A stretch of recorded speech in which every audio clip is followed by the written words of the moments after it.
The Vietnam War is still considered one of the most tragic and controversial conflicts in history. The figures are chilling: 14 countries involved, more than 2 million soldiers mobilized, around 1 million troops killed, and between 500,000 and 2 million civilians killed. Many issues were mixed up in the war, such as the struggle for liberation from the imperialist countries, the civil war for ideological reasons, and the clash between religions.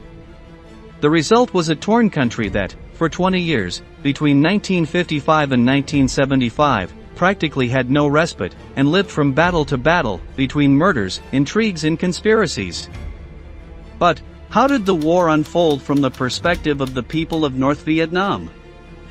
To understand this, we have to go back to the 19th century, when Vietnam was conquered by France and incorporated into its colonial domains, French Indochina. The Vietnamese authorities were kept as a puppet government, but those who really ran everything were the colonial administrators, who lived as they pleased. Any act of rebellion, no matter how small, was brutally punished, and the differences in wealth were gigantic. For example, it is estimated that what a peasant earned per year was less than what it cost to keep one of the pets of the colonial rulers. All this generated a strong rejection towards the foreign invaders, and this stage is crucial to understand why the Vietnamese fought so passionately in the war. While the peasants of Vietnam dreamed of being liberated from their French masters, one man was preparing to start a revolution. Ho Chi Minh, the son of a Vietnamese bureaucrat, who as a young man toured Europe and the United States, converted to communism and joined the anti-imperialist movement. He founded the Indochinese Communist Party and prepared to fight the invaders and liberate the motherland from them. Many Vietnamese adopted the communist ideology in the hope of a better life, and formed an army of 10,000 men that, since 1941, dedicated themselves to harassing their oppressors with guerrilla warfare. Ho Chi Minh's troops had an unexpected advantage. From 1940, Japan began to occupy Vietnam, and 5 years later all French administrators were expelled.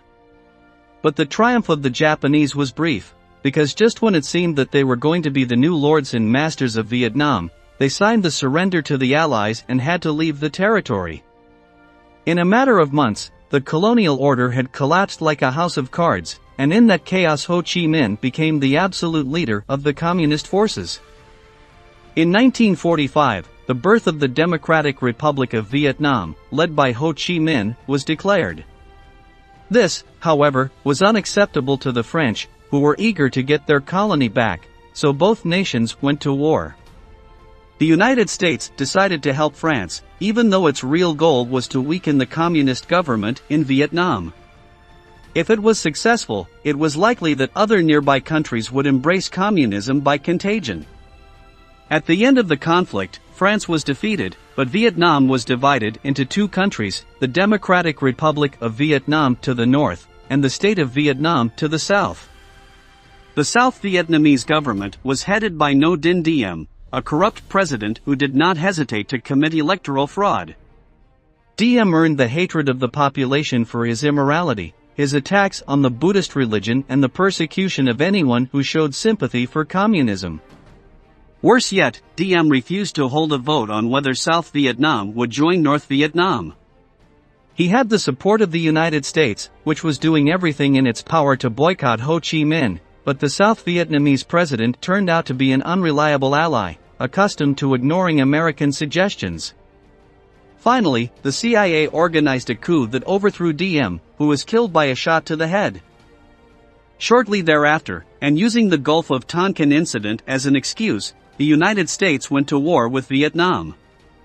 Finally, the most terrible phase of the conflict had begun. For more than 10 years the situation would only get worse and the dead would not stop piling up.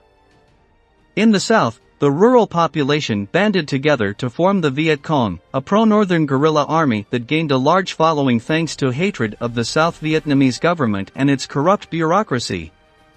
North Vietnam knew that it could never defeat the United States using traditional combat methods, so it repeated what had worked so well for it before, when it faced France: guerrilla warfare.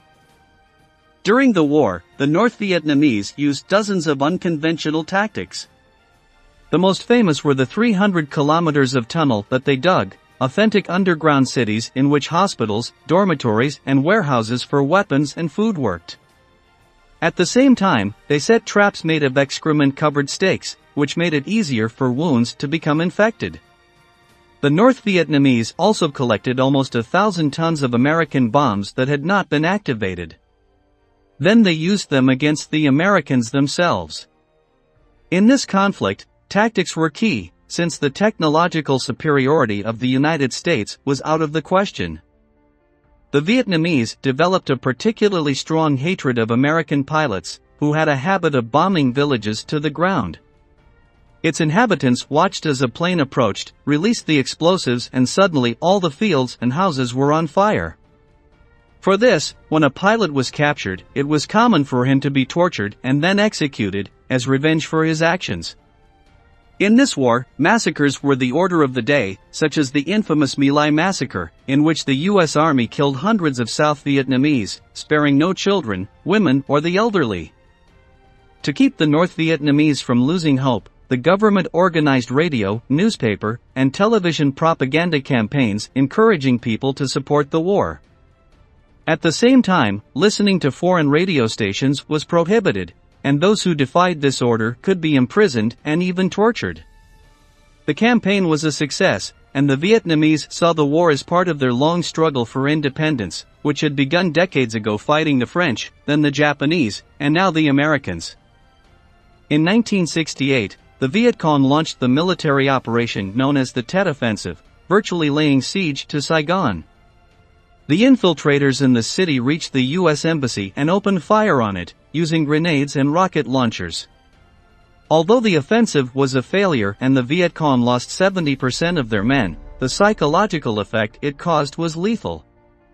The Americans became convinced that there was no place where they could be safe, and the morale of their troops collapsed completely.